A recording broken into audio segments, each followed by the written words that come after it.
Hello everyone, welcome back to the gag impressing duo. কয়েকদিন পর আমরা আসলাম এবং লাস্ট আমরা যেটা বলেছিলাম যে আমাদের অডিয়েন্সটা প্রিভিয়াসলি আপনারা জানেন সাজিদ আছে এখানে। তো আমরা বলেছিলাম সাজিদ এর সাথে সাজিদ তার রিয়াল মাদ্রিদ সাপোর্টারের সাথে আমরা একটা বার্সা সাপোর্টারে নিয়ে আসবো। সো ওই সুবাদে আজকে আমরা আর্জেন্টিনার জার্সি পরা একটা বার্সা সাপোর্টারকে নিয়ে আসছি যে মেসির অনেক বড় পাগলা সমর্থক। আহ শামসুল আরিফ ফাহিম। শামসুল আরিফ ফাহিম, তুমি যদি একটু হাই বলতা সবাইকে, অডিয়েন্সকে। হাই বন্ধুরা, কেমন আছেন? আর মেসির আসলে মানে মেসির ফ্যানই বলাই যথেষ্ট। পাগলা সমর্থক আসলে ইন্টেন্সিফিকেশন দেওয়া লাগে না আর কি। এর আচ্ছা, ঠিক আছে। সো আমি সাজিদের কাছে যাবো এখন। Sajid, how is life? মানে লাস্ট কয়েকদিন আগে আমরা একটা ভিডিও করছিলাম, এরপর অনেক কিছুই হয়েছে এবং সাজিদ ওই ভিডিওতে একটা কথা বলছিল যে he would really love to see Bernardo Silva in Real Madrid. এবং আমরা দেখছি যে অ্যাথলেটিকো মাদ্রিদ এবং বার্সার মুখে অনেকটা কালি দিয়েই বার্নার্ডো সিলভা অ্যাকচুয়ালি সাইন করেছে আহ রিয়াল মাদ্রিদে। So Sajid, how are you feeling about this dream signing of years? Real Madrid fan হিসেবে তো কয়েকটা দিক খুব ভালো যাচ্ছে।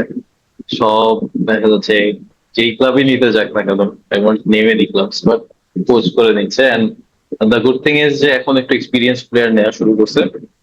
এতদিন যে ট্রেন্ডটা ছিল গত 5-6 বছরে, যে জাস্ট মানে 2018 অনওয়ার্ডস রোনালদো যাওয়ার পর থেকেই দেখা গেছে যে ইয়াং প্লেয়ার্সদেরকে নিচ্ছিল, এন্ড ওরা ওদেরকেই কিন্তু রোল প্লেয়ার্স বানাইছে ইন দ্য টিম। এখন আবার একটু এক্সপিরিয়েন্স আনা শুরু করছে, because after Modric there was no leader in the club. So এখন আই ফিল রিলিভ। এরপরে সিজনেও আই ডোন্ট থিঙ্ক যে কোনো ট্রফি পাবো কি পাবো না, I am not expecting anything, but still একটু অর্গানাইজ হবে। ওকে, আমি আবারও ফাহিমের কাছে একটু ব্যাক যাব। সো লাস্ট 2-3 ইয়ার্স যাবত আমরা দেখছি যে বার্নার্ডো সিলভা ম্যানচেস্টার ম্যানচেস্টার সিটিতে থাকা অবস্থায় মানে খুব স্ট্রংলি লিঙ্ক ছিল বার্সার জন্য, এবং ও নিজেও কিন্তু অনেক টয় করছে ব্যাপারটার সাথে যে ও বার্সাকে অনেক পছন্দ করে। So eventually he has now signed officially with Real Madrid. As a Barcelona fan, how do you think of this transfer? একটু তো খারাপ লাগার কথা, বাট জাভির সাথে মনে হয় সবচেয়ে বেশি, মানে জাভি সবচেয়ে বেশি চাইছিল আর কি বার্নার্ডো সিলভাকে নেওয়ার জন্য, because is A creative midfielder এবং মাঝে মাঝে উইং এও খেলতে পারে। তো সে জায়গা থেকে এখন লাস্ট 2-3 বছরে বার্সার কিছুটা আস্তে আস্তে গ্রো আপ হচ্ছে, ভালো সময় যাচ্ছে এবং মিডফিল্ডটা বেশ উন্নতি করছে। এবং যে প্লেয়ার গুলো জাবির সময় আসলে রিক্রুটমেন্টের সময় লামাসিয়া থেকে বেশ বয়স কম ছিল, এক্সপিরিয়েন্স কম একদমই ছিল না, সে প্লেয়ার গুলো মোটামুটি 2-3 বছর বা 3-4 বছর তাদের একটা জার্নি ফেস হচ্ছে। আই থিঙ্ক বার্সার মানে ব্যক্তিগতভাবে আমার কিছুটা আশা মানে ইচ্ছা ছিল বার্নার্ডো সিলভাকে দেখার, কিন্তু অ্যাজ এ বার্সেলোনার যে এখন যে মিডফিল্ডের যে স্ট্রাকচার এবং আমাদের যে বেঞ্চের থেকে এবং মাঠের সব প্লেয়ারই, আই থিঙ্ক এটা বার্সার জন্য খুব বেশি একটা কনসার্ন না। ওকে, আন্ডারস্টুড। আমি এবার একটু ইসমামের কাছে চলে যাচ্ছি। ও বেচারা একা বসে আছে। So Ismam, one of the players of your club Liverpool, Ibrahim Konateo has officially joined the Real Madrid roster. So how are you seeing this transfer of Ibrahim Konate, the free transfer to Real Madrid? এই কোনাতের ব্যাপারটা কি, আমি মানে ব্যাপারটা হয়ে গেছে আমার last 6 মাসে এক এক সময় এক এক মানে এক এক রকম গেছে। যেমন কোনাতে মানে আমরা বুঝতেছিলাম যে কোনাতে চলে যাবে, আমাদের সাথে কন্ট্রাক্ট এক্সটেন্ড করবে না, রিয়ালেই যাবে গেলে, এরকম একটা ব্যাপার আমরা বুঝতেছিলাম। তারপর ওর বাবা মারা গেল, ইমোশনাল ব্যাপার গেছে। তারপর আমার আবার দেখতেছি ও এজেন্টরা বা কোনাতে এরকমই দিচ্ছে যে হ্যাঁ লিভারপুলের সাথেই ও থাকবে, কন্ট্রাক্ট এক্সটেনশন হবে। এটা মোটামুটি আমরা একটা জায়গায় চলে গেছিলাম।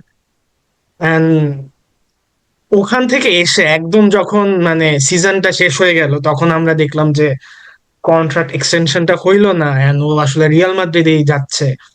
আমার কাছে অনেকটা মনে হয়েছে যে কোনাতে এবং কোনাতের এজেন্ট কাইন্ড অফ লিভারপুলের সাথে বিট্রে করছে ইন এ ওয়ে, বিকজ তুমি এইসব ভানাই পানাই না করলেই পারতা। কারণ কি আমার গিয়ে মনে হয়েছে যে এটা আসলে জাস্ট হুদায় কামে প্লে করতেছিল, রিয়ালেই যাইতো, বাট হুদাই একটু নাটক টাটক করে ও হতেছে গেল। এখানে আমি একটু পিসড হয়েছি যে লাস্ট মোমেন্টে মানে মানে আর্নল্ডের উপরে পিস ছিলাম, বাট আর্নল্ড কিন্তু মানে অ্যাটলিস্ট বলে গেছে আগে যে আমি যাইতেছি, ফেয়ারওয়েল নিয়ে গেছে, ঠিক আছে মানলাম। বাট কোনাতের ব্যাপারটা এরকম, বাট আমার কাছে মনে হচ্ছে না যে মানে কোনাতে এখনো ওর বয়স আছে, ওর প্রাইমে যাচ্ছে এরকম একটা যা অবস্থা। বাট লাস্ট সিজন যেরকম গেছে, কোনাতে যদি রিয়ালে গিয়ে এরকম খেলে, তা মানে আর্নল্ডের যে সিচুয়েশনটা হয়েছে সেমই হবে। রিয়াল মাদ্রিদ ফ্যানরা কখনো ব্যাক করবে না ডিফেন্ড, মানে ওদের প্লেয়ারদেরকে ও কখনো, ভালো খেললে ভালো খেললে ওরা মাথায় তুলে নামবে, আবার খারাপ খেললে বু করতে আর কি করবে না ওকে। সো কোনাতের কোনাতে কিন্তু এরকম হিট অ্যান্ড মিস টাইপের, ঠিক আছে আমার কাছে মনে হয় রিয়ালের জন্য। সো ওই জায়গা থেকে আমি এত স্যাড না যে কোনাতে গেছে, আমি জাস্ট একটু পিস যেভাবে গেছে এই। Okay, very well said. I'm going back to Sajid once again. So Jose Mourinho is in the hot seat এবং আমরা টিপিক্যাল জোজে মারিনিও সাইনিংস যেটাকে বলে the here and now signings, মানে জাস্ট মানে রাইট নাও এর জন্য যে প্লেয়ার গুলা কিনা আমরা অলরেডি দেখতেছি যে ট্রেন্টের ডিফেন্সিভ ফ্রেলিটিস নিয়ে আমরা কথা বলছি যে ওইটা কি হইতে পারে। সো অলরেডি ওখানে ডেনজেল ডামফ্রিজের মতো একটা এক্সপিরিয়েন্স রাইট ব্যাক নিয়ে আসছে, যে রাইট উইং ব্যাকও খেলে থাকে ইন্টার মিলান থেকে।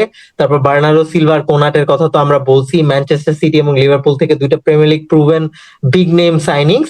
এবং লাস্টলি আরেকটা প্রিমিয়ার লিগের one of the best left backs এবং স্প্যানিশ ন্যাশনাল টিমেরও মেইন লেফট ব্যাক কুকুরেয়াকেও কিন্তু চেলসি থেকে জাস্ট লাইক কোন চোখের পলকে মনে হইলো নিয়ে আসলো, তেমন বেশি রুমার্সও ছিল না। So Sajid, what do you think of overall how the team is lining up for the next season? I think যে লাস্ট দুইটা সিজনে যেই সবচেয়ে বড় যে গ্যাপটা ছিল আমাদের ডিফেন্সিভলি, আমরা অনেক বেশি শেকি ছিলাম। সো ওই জায়গাটাকেই কভার করার জন্য কিন্তু এই সাইনিংস গুলো মেইনলি করছে। ইভেন বার্নার্ডো সিলভাও কিন্তু হিজ আ হার্ড ওয়ার্কার, আমি বলছিলাম যে অনেক এফোর্ট দেয় মানুষটা, মানে up and down the field ও জাস্ট এফোর্ট দিয়ে বল রিকভার করার ট্রাই করে। Konate is a solid defender, মানে in his in a good day is a solid defender, but ও মানে কনসিস্টেন্ট না, অ্যাজ ইসমাম মেনশন। তো ওটা নিয়ে আমাদেরও একটু ডাউটস আছে। Cucurella is a proven left back. I think ওকে নেয়ার মেইন কারণটা ইজ যে স্পেনের স্কোয়াডে কোনো রিয়াল মাদ্রিদ প্লেয়ার্স নাই, তো ওইখানেই আর কি মেইন ইয়েটা করছে, ওকে কিনছে, কিনে জাস্ট একটা স্পেনের প্লেয়ারকে বসায় দিচ্ছে আর কি। আর ডেনজেল ডামফ্রিজকে নিয়ে আসলে আমি ওকে অত বেশি ফলো করতাম না, অনেস্টলি স্পিকিং। আমি ওই যে বার্সেলোনার সাথে অনেক ভালো খেলছিল ইন্টার মিলান লাস্ট ইয়ার সেমিফাইনালসে, ওটা দেখছিলাম, he was a good player, but defensively I heard he is very strong.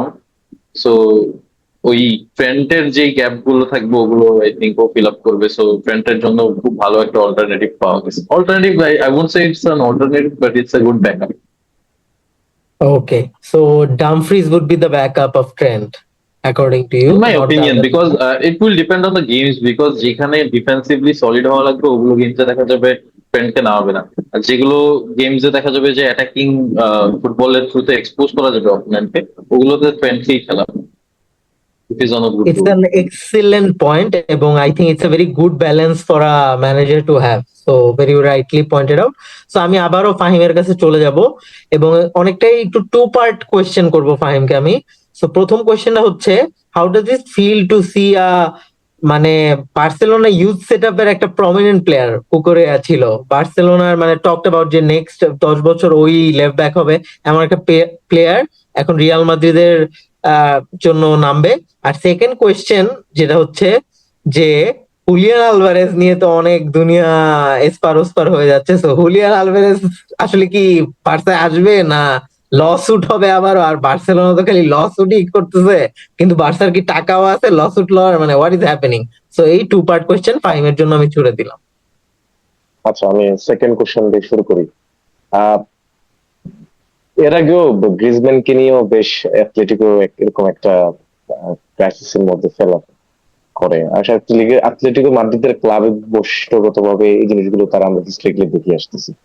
এখন হচ্ছে আলটিমেটলি দ্য প্লেয়ার্স, প্লেয়ার যদি ট্রেনিং গ্রাউন্ডে নাই যায়, প্লেয়ার যদি আসতে চায় একজন খুব ডেডিকেটেডলি। এবং সবচেয়ে যে জিনিসটা আমার খুব অবাক করে হচ্ছে সেকেন্ড ম্যাচ আর্জেন্টিনার অস্ট্রেলিয়া ম্যাচের পরপরই হুলিয়ান আলভারেজকে সাংবাদিক জিজ্ঞেস করে এই বিষয়টা নিয়ে, এবং হুলিয়ান আলভারেজ খুব বোল্ডলি বলে যে মানে তার মাথায় এখন একটা জিনিসই ঘুরতেছে, ট্রান্সফার। সে ট্রান্সফার চায় এবং ওপেনলি যখন প্লেয়ার ঘোষণা করে যে আসলে মানে সে ট্রান্সফার চাচ্ছে, সে সে বার্সায় যাক বা অন্য ক্লাবে যাক, হোয়াটএভার দিস, কিন্তু আসলে এটা একটা স্পোর্টিং জায়গা থেকে হোক, একটা প্লেয়ারের একটা মানসিক জায়গা থেকে হোক, এই এই জিনিসটা আসলে অ্যাথলেটিকো মাদ্রিদ আসলে খুব বেশি যে ভালো কাজ করছে তার তো ব্যাপারটা তা না। এবং একই সাথে আহ, তারও তো একটা ফেজ যাচ্ছে এখন ওয়ার্ল্ড কাপে, তো সেটা একটা সাইকোলজিক্যাল হ্যাম্পার করতে পারে, যেটা নিয়েও অ্যাজ আর্জেন্টাইন ফ্যান আবার আমি এতে বেশ কনসার্ন এটা নিয়ে। সো আই থিঙ্ক এটা আলটিমেটলি প্লেয়ার আসলে যেদিকে যেতে চাইবে, এটা আমরা হিস্টোরিক্যাল দেখেছি, প্লেয়ারকে কেউ আসলে আটকে রাখতে পারে না। আর ফার্স্ট কোশ্চেন যেটা, এটা তো আসলে আমরা আমাদের যে মানে ফিগো কেস দিয়ে তো আমরা আসলে এটা সেই ক্ষতটা তো আমরা দেখে আসছি। আর কুকুরেলা আসলে খুব বেশি আমরা কখনো এক্সাইটিং ছিলাম না কুকুরেলাকে নিয়ে। চেলসিতে হ্যাঁ খেলা দেখছি আহ, থাকা অবস্থায়। এখন স্পেনের সাথেও বেশ ভালো খেলছে। তো আই থিঙ্ক কুকুরেলা যে খুব বেশি টাইম পাবে বা ম্যাচ টাইম পাবে এটাও না, বাট বাট ওরকম আমরা ফিল করিনি অ্যাজ এ লামাসিয়ার প্রোডাক্ট হতে পারে, বাট অ্যাজ এ বার্সা বা কাতালোনিয়া এই জিনিসটা আসলে আমরা ফিল করিনি কুকুরেলার সাথে।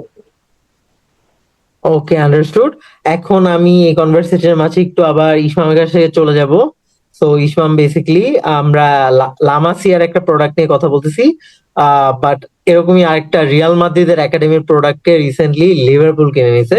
ভিক্টর মুনিয়স নিউক্যাসলের মুখ থেকে ছিনায় নেওয়া হয়েছে ওকে, পুরো done great deal signing by the অবস্থা ওয়ে। ছিল।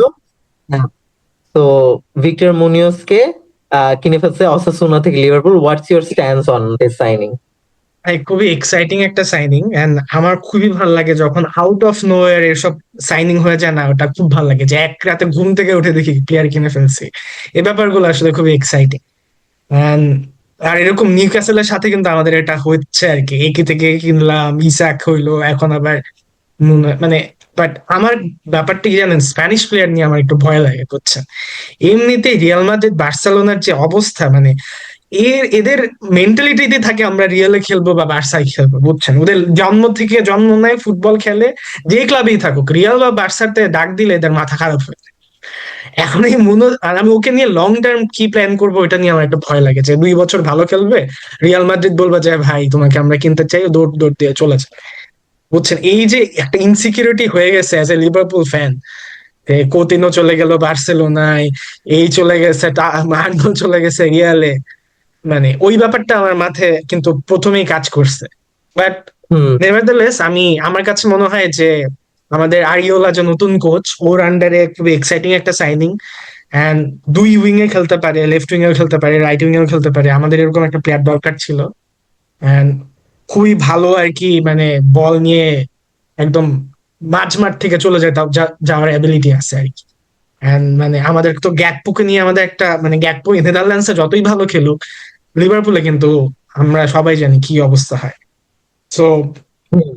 আমি চাই গ্যাকপো থাকুক এই সিজনে লিভারপুলে, এন্ড ও মিউনেজ এন্ড গ্যাকপো মিলে একটা আমরা ভালো ডাইনামিক্স, যেটা আমাদের লুইস ডিয়াজ এন্ড গ্যাকপোর সময় একটা হচ্ছিল যে কাকে ছেড়ে কাকে নামো, ওই ব্যাপারটা যাতে কাজ করে। সো আমি excited, at the same time long টার্মের কথা চিন্তা করি একটু স্কেয়ার্ড যে ভাই আমি অ্যাটলিস্ট চাই এই প্লেয়ারটা আমাকে 5-6 বছর সার্ভিস দেখ, এটাই। হুম, আন্ডারস্টুড। সো একটু যদি আমরা অফ দ্য রেডারের কথায় চলে যাই, যে লাস্ট 2 দিন আগেই আসলে শামসুল আরিফ ফাহিমের সাথে আমার এই ব্যাপারে একটা ইন্টারেস্টিং কনভারসেশন হয়েছিল, এবং ওকে আমরা অ্যালেক্সিস ম্যাকঅ্যালিস্টারকে নিয়ে কথা বলছিলাম আর একসাথে খেলা দেখতেছিলাম। সো ও আমাকে এই কথাটাই বলছিল যে আসলে ইন্টারন্যাশনাল ফুটবলের ম্যাকঅ্যালিস্টার লিভারপুলের ম্যাকঅ্যালিস্টার মিলানো যায় না। So it's true about Gakpo as well. আসলে ইন্টারন্যাশনালি গ্যাকপো অনেক ভালো খেলে, এবং আই থিঙ্ক ওকে ওই ট্যালিসম্যান ফ্রন্ট ফিগারটাও দেওয়া হয় রোনাল্ড কোম্যানের টিমে, যেটা আসলে লিভারপুলে দেওয়া পসিবল না। এখন আমি একটু সাজিদের কাছে চলে যাব এবং ইসমামের একটা কথাকে ধরে আমি যাব যে Liverpool as a feeder club recently মাদ্রিদের এই ব্যাপারটা খুব স্ট্রংলি আবারও রিসার্ফেস করছে। ক্লপের আমলে একটা লং টাইম আমাদের কোনো প্লেয়ারকে কেউ নিতে পারতেছিল না, বাট আসলে ক্লব যাওয়ার পর থেকে দেখা যাচ্ছে ফ্রি ট্রান্সফারেই ট্রেন্ট আলেকজান্ডার আর্নল্ড গেল, কোনাটে গেল, এবং এনজো ফার্নান্ডেজের সাথে লিঙ্ক থাকা সত্ত্বেও there is also link with Alexis Mac Allister. So I would ask Sajid, among this two Argentine wonderful midfielders কে হইতে পারে নেক্সট সিজনে মাদ্রিদের সাইনিং, কারণ Madrid are looking into another midfielder as they are looking to offload Camavinga and Tchouameni, so ওরা আরো একটা midfielder কিনতে চাচ্ছে। Um, my opinion, Enzo Fernandez fits better at the club. Into McAllister is also a good option, but আমার মতে ও একটু slow, ঠিক আছে? ও একটু স্লো। সো টেকনিক্যাল ফুটবলে এত স্লো প্লেয়ার নিয়ে আসলে খেলাটা একটা risk. In case of Enzo Fernandez, I'd say যে ও একটু expensive, too expensive for Real Madrid at the moment. If they want to make a big signing, Olise কি যেভাবে কিনতে চাচ্ছে, so I think at the moment Enzo Fernandez ideally আসা উচিত, মানে ideally আসা উচিত, আইডিয়ালি চেস করা উচিত বলে এনজো ফার্নান্ডেজকে। ম্যাকঅ্যালিস্টারকে আমি আসলে ওইভাবে একটা অপশন হিসেবে কনসিডারই করছি,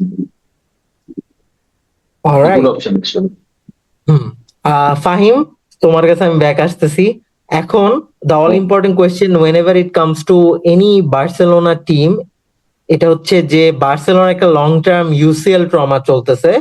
so personally I feel the defence is where actually Barcelona lacking.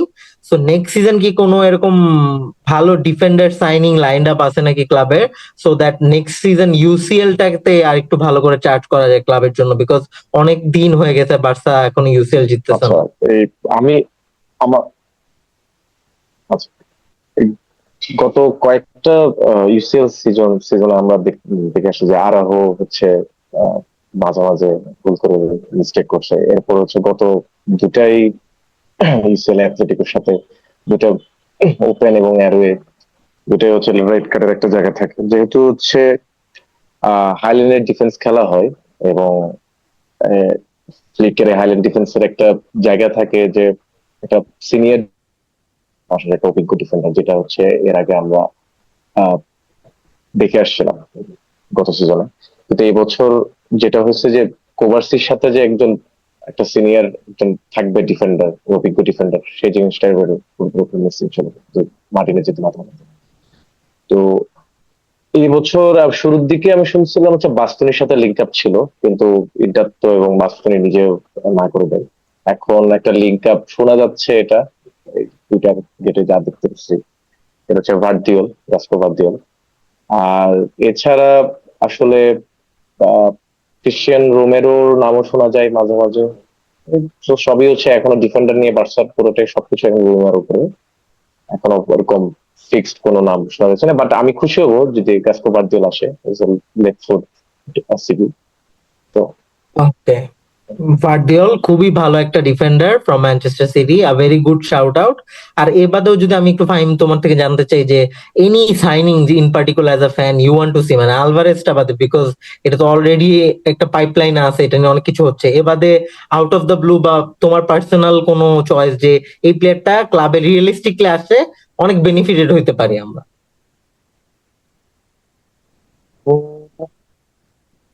আমি আসলে ওই উইঙ্গার হিসেবেও যদি থাকে, উইঙ্গার হিসেবে আর একটু লামিনী ইয়ামালের পজিশনে আর একটু এক্সপ্লোর করার জন্য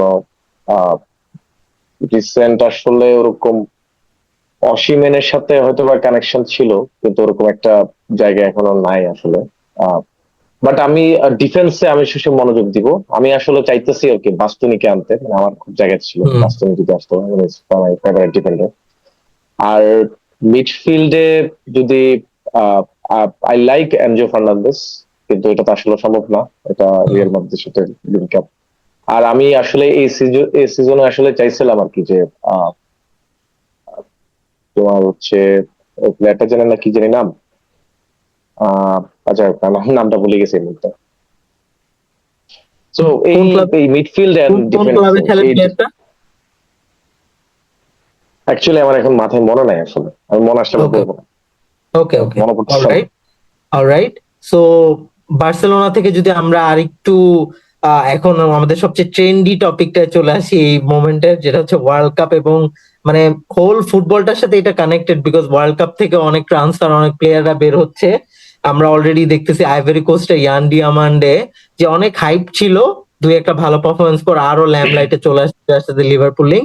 সো ফাহিম, এরকম কোন ওয়ার্ল্ড কাপ থেকে কি সোফার কোন প্লেয়ার চোখে পড়ছে যার খেলাটা দেখে মনে হচ্ছে wow, this is a really good player? এখনো তো মাত্র 2টা রাউন্ড গেছে তো, ফার্স্টের 2টা ম্যাচই গেছে, তো এখনো আমি এরকম বেশ আহ, চোখে পড়েনি নতুন প্লেয়ার। যেটা ওয়ার্ল্ড কাপের সবচেয়ে ভালো লাগার জায়গা, মানে যারা পুরাতন প্লেয়ার থেকে শুরু করে এবং লিজেন্ড প্লেয়ার সব, রোনালদো, মেসি, শুধু নেইমার তো দেখা বাকি আছে, সব হট ক্যান্ডিডেট, সব হট প্লেয়ার, এরা বেশ ভালো পারফরমেন্স করে আসতেছে। সো ওদের পারফরমেন্সের যে জায়গাটাতে এখনো নতুন প্লেয়ার, মরক্কোর প্লেয়ারটার নাম জানি কি, মিডফিল্ডে যে খেলছিল তাইবারি, ব্রাজিলের ও সাথে, বুয়াদি সাইবারি, বুয়াদি। হ্যাঁ, ওয়াদি ওয়াদি, ও দারুণ দারুণ, ওর ওর পজিশনাল সেন্স, থ্রো পাস, অসাধারণ। তো এরকম একটা প্লেয়ার হতে ভালো চোখে পড়ছে, বাট ওরকম বেশি হামেস রদ্রিগেসের মতো যেভাবে একটা 2014-তে সেটা কাঁপানো একটা প্লেয়ার, ওরকম এখন আমরা আনসাং হিরো এখনো চোখে পড়েনি আসলে। এটা আপনি যত সামনে আগাবে আশা করি তো চোখে পড়বে। ওকে, সো আমি এখন একটু ইসমামের কাছে ব্যাক যাচ্ছি। Yan Diomande to Liverpool, things are heating up, a mammoth 100 million plus euro, এবং লিভারপুল আবারও ফাইন্যান্সিয়াল একটা বিগ প্যাকেজে যাইতেছে। What do you think, can Yan Diomande be Liverpool player in the near future? আমার কাছে তো মনে হচ্ছে যে হ্যাঁ, মানে ব্যাপারটা যখন লিভারপুলের সাইড থেকে অফিসিয়ালি লিভারপুল ব্রিফ করে, মানে ইট সেইজ আ লট আর কি, মানে তখন আর কি মোটামুটি বলা যায় যে প্লেয়ার রাজি আছে। কারণ কি আমরা কাইসেদো ইনসিডেন্টের পরে আমরা কিন্তু খুবই হিসাব করে বিট করি এন্ড সবকিছু ডিল করি, আমরা 100% শিওর না হয়ে মানে আগাই না। এখন মানে লেপজিগ ওকে সেল করতে চায় না, এটা একটা ব্যাপার। বাট আমার কাছে মনে হইতেছে যে আরেকটা সেকেন্ড বিট দিলেই এটা হয়ে যাবে, and it's gonna happen আর কি নেক্সট সিজনে, বিকজ লিভারপুলের একটা মানে What do you লিভারপুলের think কিন্তু about the আসলে transfer? হ্যাঁ, And sorry, what do you think about the transfer? খুবই এক্সাইটিং। মানে আমি সেদিনও মানে সবচেয়ে বেশি ড্রিবল পাস করে যাওয়া প্লেয়ার হচ্ছে ডিয়ামান্ড এই ওয়ার্ল্ড কাপের এখন পর্যন্ত। And আমরা যদি জার্মানির ম্যাচে দেখি, ওই গোলটাতেও কিন্তু ডিয়ামান্ডে মানে ক্রুশাল রোল প্লে করছে। হ্যাঁ, সেকেন্ড হাফে ওর একটু পারফরমেন্স একটু পড়ে গেছিল, বাট ফার্স্ট হাফে কিন্তু ক্রেজি ভালো খেলছে। হ্যাঁ, যখনই আইভরি কোস্ট কোনো না কোনো হচ্ছিল, তখন সবকিছুতেই কিন্তু ডিয়ামান্ডের একটা ইনভলভমেন্ট ছিল আর কি। ওর পায়ে বল গেলে একটা এক্সাইটমেন্ট কাজ করে যে হ্যাঁ, কিছু একটা হইতে পারে আর কি।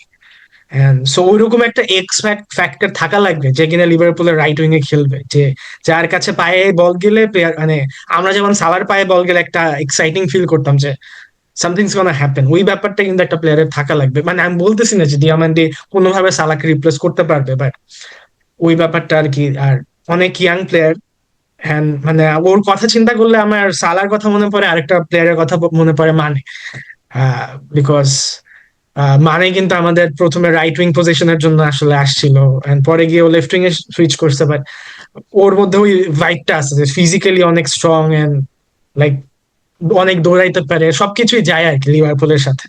মানে আমি খুবই চাচ্ছি ও আসুক।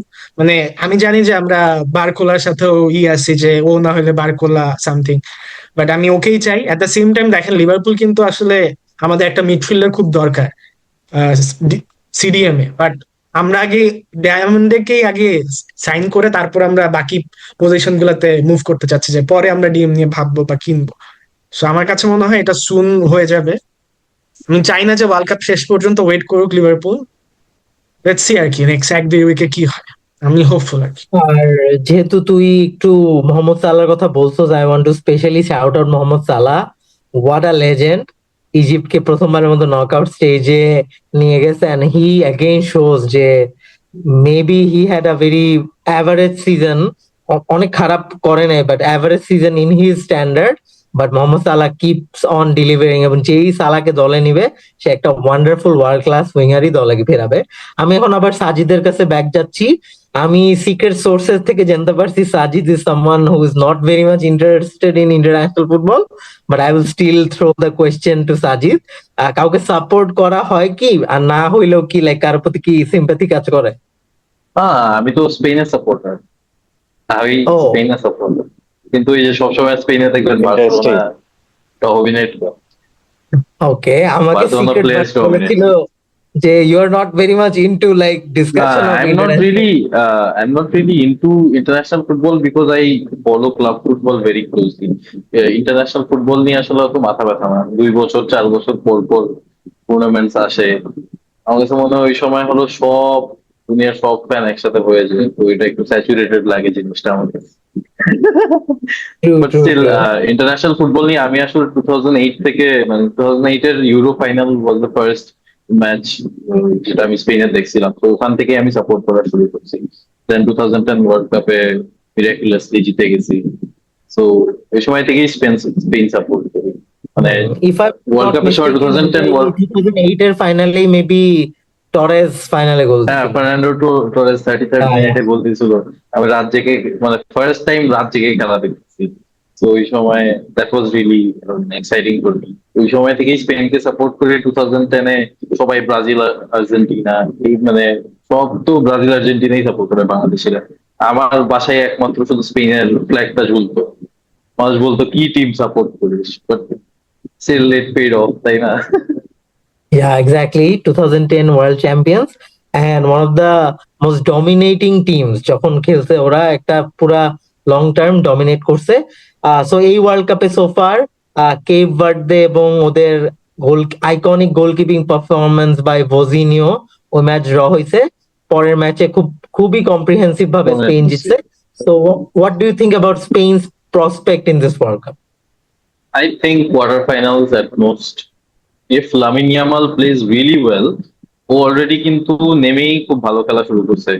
ওকে যদি ফার্স্ট ম্যাচেও if he got more minutes, জানি যে ও ফিট না, বাট স্টিল সেকেন্ড ম্যাচে he prove everyone know, right? ও ভালো পারফর্ম করছে, he showed up in the big stages and perform. I think যে if they want to go, মানে if they want to go more forward, তাহলে Nico Williams has to step up, কারণ একদিকের wing দিয়ে এভাবে expose করা possible না। And if ওয়ারজাবল gets proper chance, then ও ওটা কনভার্ট করবেই। Other than that midfield is very, it's, I won't say it's very strong, but it's good. Rodri আছে, পেড্রি আছে। I don't get why Gavi got minutes in the first match, কারণ ভাই আমি মানে Real Madrid fan হই, Barca fan হই, he hasn't proven anything this season. ও ইনজুরিতে ছিল, এসে কয়েকটা মিনিটস খেলছে, he got called up to the Spain squad out of nowhere. So it doesn't really make sense to me. জুবিমেন্ডিকে খেলাচ্ছে না এখনো। There are a lot of midfielders in Spain's Arsenal, but they use করতেছে না। Defensively, they are quite good. রায়াকে খেলাচ্ছে না, Unai সিমনকে সবসময় trust করে যাচ্ছে। It's not that bad, but Raya খেললে আই থিঙ্ক আরো সলিড হইতো। কারণ এই সিজনটা যেরকম গেছে ডেভিড রায়া, ও প্রুভ করছে যে he is one of the best goalkeepers in the world right now, at least গত সিজনে। So he should have gotten minutes in the world cup. Right. So last একটা কোয়েশ্চেন সাজি তোমার কাছে। So as a Spain supporter and a Real Madrid supporter, what's your like, is there any dilemma about Lamine Yamal because he is one of the No. I love Lamine Yamal. Yeah, I love Lamine Yamal. Only when it's El Clasico, তখন Lamine Yamal কে দেখতে পারি না for that one match. But I হ্যাঁ, love আর আমার Lamine Yamal in একটা part general. Of the question ছিল যে যেটা আই ওয়াজ কামিং টু, যে অ্যাজ অ্যান অপোজিশন, মানে যেটা আমি অলওয়েজ ফিল করছি যে কোনো আমার অপোজিশন টিমে এমন কোনো প্লেয়ার থাকতো আমার খুব ভালো লাগে, আমার একটা স্পেশাল অ্যাডমিরেশন কাজ করতো। My God, if that player somehow played in my club. So অ্যাডমিরেশনটার কথা আমি জানতে চাচ্ছিলাম about Lamine Yamal, because we all know he is a special talent. He's a special talent, but uh, rightfully so. La Masia তো অনেক ভালো খেলছে। He he is a mix of Messi and Ronaldo. He has the skills and talents of Messi, or ego আছে রোনালদোর মধ্যে। So he is a perfect footballer in a sense, but ওই যে বার্সেলোনার যে সমস্যাটা হয় ভাইয়া, একটা পয়েন্ট পর্যন্ত না খুবই ওভারওয়ার্ক করায় because of the squad depth. এটার জন্য আই এম রিয়েলি স্কেয়ার্ড যে by the time is 24-25, because he still 18, 24-25 এ যদি ওভারওয়ার্ক হয়ে যায়, ওভারলোড পড়তে পড়তে কয়েকটা ইনজুরি যদি ইয়াং অবস্থায় হয়ে যায়, then is not gonna be living up to his potential. So এই জিনিসটা নিয়ে আমার একটু ভয়। তাছাড়া I love him as a player. ও যেভাবে নিজেকে ক্যারি করে in the field, out of the field, I don't mind it. ও যেভাবেই খেলে, বাইরে যেভাবে নিজেকে কন্ডাক্ট করে, that's up to him. But খেলার সময় he is really serious about the game. ও যে ম্যাজিক্যাল মুভমেন্টস গুলো ক্রিয়েট করে, fan I am sure Fahim ভাইয়ের তো ওটা খুব ভালো লাগে। গত 2 সিজন থেকে তো that's that's the only thing he wants to watch during a match, যে লামিন ইয়ামালের কাছে বল যাবে, is gonna create a special moment. So ওই জিনিসটা আমারও কাজ করে যে যদি রিয়াল মাদ্রিদ থাকতো, বাট ইটস নট লাইক যে ও রিয়াল মাদ্রিদে আসবে, he hates Real Madrid. So yes, Very, I very love the okay. Guy, as a player I Exactly. Love him. Okay, আমরা আবারও ফাহিমের কাছে ব্যাক যাচ্ছি। Fahim, we're talking about one of the main players of Barcelona, Lamine Yamal, এবং the sky is the limit right now for him. World কাপে কি ধরনের aspirations তোর মনে হচ্ছে যে লামিন ইয়ামাল ঘটাইতে পারে? এন্ড এটার সাথে আমি আরেকটু এটা অ্যাড করতে চাই, যেহেতু লিওনেল মেসি বার্সার ওই আইকনিক ক্লাবেরই একটা মেম্বার ছিল, সো লামিন ইয়ামালের সাথে খুব স্বাভাবিকভাবে ওর একটা তুলনা হচ্ছে। So do you see Lamine Yamal going anywhere near the levels of Lionel Messi? আচ্ছা, আমি ওই সাজিদের কথার সাথে আসলে একমত। একটা উইং দিয়ে আসলে স্পেন খুব বেশি দূর আগাতে পারবে না। এটা আমরা একদম ফার্স্ট ম্যাচে ক্যাবোভার্দের সাথে গিয়ে বলছি যে দুইটা উইং যখন ছিল না, তো আসলে তারা আসলে বল খুব চ্যানেলিং করতে পারছিল না এবং কাটব্যাক করতে পারছিল না কোনোভাবে। তো লামিনিয়াল তো অবশ্যই ওটা ওর জার্নির উপর পাশাপাশি মিডফিল্ডের পেদ্রিকেও আরো একটু, মানে পেদ্রি বার্সার সাথে হয়ে যেভাবে খেলতেছে এখন, আমি স্পেনের হয়ে খুব বেশি স্যাটিসফাইড না আসলে স্পেনের খেলা দেখার সময়। আর নিকো উইলিয়ামসকে অবশ্যই এই জিনিসটাতে স্টেপ আপ করতে হবে। যদি স্পেন এই জায়গা থেকে আগে যেতে পারে, তো সেক্ষেত্রে আসলে লামিন ইয়ামালের জন্য খুব ইজি গোয়িং হবে তার প্রোডিজি হিসেবে। And the cycle of the legend of the cycle of the god, এই ক্লাবের মধ্যে হয়তো বা সে ফার্স্ট ওয়ার্ল্ড কাপের মধ্যে যেতে পারে। আর লিও মেসির উত্তরসূরি হিসেবে লামিন ইয়ামাল, এটা মানে লিও মেসির উত্তরসূরি হিসেবে যদি লামিন ইয়ামাল খেলতে চায়, তাহলে লামিন ইয়ামালকে আসলে ওই ওয়ার্কলোডটা আসলে নিতে হবে, যেখানে আমি সাজিদ থেকে একটু দ্বিমত। কারণ মেসি আসলে এই ওয়ার্কলোডটা নিতে হয়েছে রাইট একদম শুরু থেকে, বাট এই বয়সটা হয়তো বা অত বেশি নিতে হয়নি। বাট লিও মেসিকেও যদি ছাড়াই যেতে চাই, বা লিও মেসিকেও যদি আমি চাই যে লামিন ইয়ামাল বা এরকম প্লেয়ার আসে যারা হচ্ছে যে একজন থেকে আরেকজন ছাড়াই যাক, তাহলে আমি ফুটবলের অ্যাকচুয়াল বিউটিটা আমরা আসলে উপভোগ করতে পারবো। সো সেই জায়গা থেকে আমি এখনো আসলে বলার সময় আসে নাই। তার ভেতরে মানে তার যে জায়গাটাতে আমি একটু নেইমার একটা গ্লিন্স আমি পাই, যে জায়গাটা। বাট একজন নেইমার কিন্তু টেকনিক্যালি ইজ আউটস্ট্যান্ডিং প্লেয়ার। সে যদি আসলে ইনজুরি প্রবণ মতো না হতে পারতো, সে অথবা মেসি বা কিংবা রোনালদো এদের থেকে হয়তো বা অনেক আর বড় প্লেয়ার হতে পারতো, আই বিলিভ দ্যাট। সো এখনো সেই সেকেন্ড চান্স আসলে আমরা পাচ্ছি লামিন ইয়ামালের। And then let's see what's going on. Okay, so ওয়ার্কলোডের কথা যেহেতু চলে আসছে আর বার্সেলোনা, আরেকটা প্লেয়ারের কথা মাথায় আমার সবসময় ঘুরে, যেমন হচ্ছে পেড্রিকে অমানবিক ফুটবল খেলানো হয় এবং হি ইজ আ স্পেশাল মিডফিল্ডার, এবং খুবই কষ্ট লাগে মাঝে মাঝে বিকজ মানে প্লেয়ার মানে ওকে যে লেভেলের workload from such an young age দেওয়া হইতেছে। I think this is something একটু যদি ব্যালেন্স করা হয়, লংজিভিটি আমরা পেড্রি থেকে পাই because the world needs players like Pedri to play more. So Fahim, আরেকটু কিছু জিজ্ঞেস করবো। অ্যাজ আর্জেন্টিনার জার্সি পরা আর্জেন্টিনার, যদিও তুই বলিস তুই পাগলা সমর্থক না, তুই মেসি এবং আর্জেন্টিনার পাগলা সমর্থক, এটা আমরা জানি। না না, মেসি না, মেসি ফ্যান মানেই পাগলা সমর্থক, তো তোর আরো আলাদা করে পাগলা শব্দ বলা লাগে না, বুঝছস? মেসি ফ্যান যারা পাগলা সমর্থক হবে না, এ তাহলে তো তো ফ্যানই আমি না। একটু হ্যাঁ, আমি ফাহিমকে একটু জানতে চাচ্ছি তোর থেকে যে about Argentina, can they defend their ground? Personally আমিও আর্জেন্টিনা সাপোর্ট করি, but I think they will fall short this time. জানি না, এটা একটা gut feelings, I want them to win, but just I have this feeling France is this is their year. And unfortunately Didier ডেশমের মাও মারা গেছে। And I feel sometimes এই ধরনের জিনিসগুলো can rally up the troops, ফ্রান্সের প্লেয়াররা ওদের মধ্যে একটা অ্যারোগেন্স আছে, and I think this can be something that can মানে ব্রিং ব্যাক টুগেদার। যে এবং ডেশম্পের প্রতি অনেক লয়াল প্রত্যেকটা প্লেয়ারই, so I think it will also unite the players. So Argentina কি পারবে তাদের ক্রাউনটা রিটেন করতে? এবং তুই তো খুবই ইনডেপথ খেলা, মানে আমরা একটা প্রেডিকশন ভিডিও করছিলাম, ফাহিম 100% রাইটেও প্রেডিক্ট করছিল, এন্ড তোর কথাগুলো অনেকটাই যাচ্ছে। So what do you think, what might transpire in the future for Argentina in this world cup?